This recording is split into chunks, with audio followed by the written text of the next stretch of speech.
कैसे ये पूरा? अ, सबसे पहले तो श्री गुरुभ्यो नमः। तो अष्टविकृतियों का हमारे यहाँ पे अध्ययन होता है।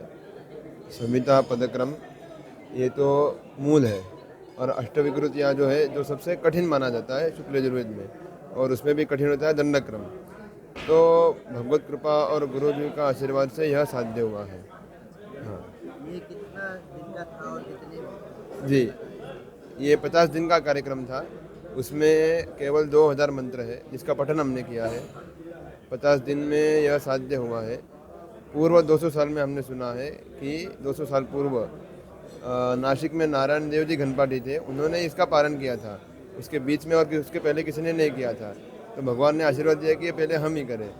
तो उन्होंने 100 दिन में किया था, तो हमने 50 दिन में किया है। अच्छा, आप 19 वर्ष के हैं, शुरू से बचपन से जब जी आपने होश संभाला तो जी कैसे पूरी शिक्षा आगे बढ़ाई आपने? जी। हम जब 8 साल की उम्र थे तब हमारा जनेऊ संस्कार हुआ था, और फिर उसके बाद हमने 12वीं भी पास किया है। हाँ, 12वीं पास भी है। हम तो 8 बोर्ड से थे, 8 से।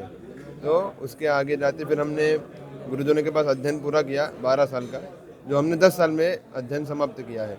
और इस विषय का अध्ययन जो होता है वो 10 साल लगते पढ़ने में। वो भगवत कृपा से हमने 1.5 साल में अध्ययन पूरा किया है। तो 15-15 घंटे बैठ के हमने वो अध्ययन पूरा किया है। सपोर्ट कितना मिला पिताजी का, बहुत माताजी बहुत। हमारे माता जी तो नहीं है, तो हमारे पिताजी, हमारे भगिनी मतलब बहन जी, उन्होंने बहुत हमको सपोर्ट किया, इसलिए हम इधर आज खड़े हैं।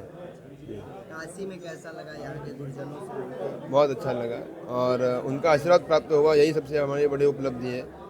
जी मुख्यमंत्री जी ने कुछ कहा आपसे? जी, बधाइयाँ दी है बहुत, और ऐसे ही आगे बढ़ते रहो, ऐसा आशीर्वाद दिया है। प्रधानमंत्री जी ने जो सम्मान लिया, आपको ट्वीट भी किया, उसको लेकर आप क्या कहेंगे? कुछ बातचीत हुई? नहीं, मैं तो यही कहना चाहूँगा कि उनका बहुत आभार मानते हैं प्रधानमंत्री जी का।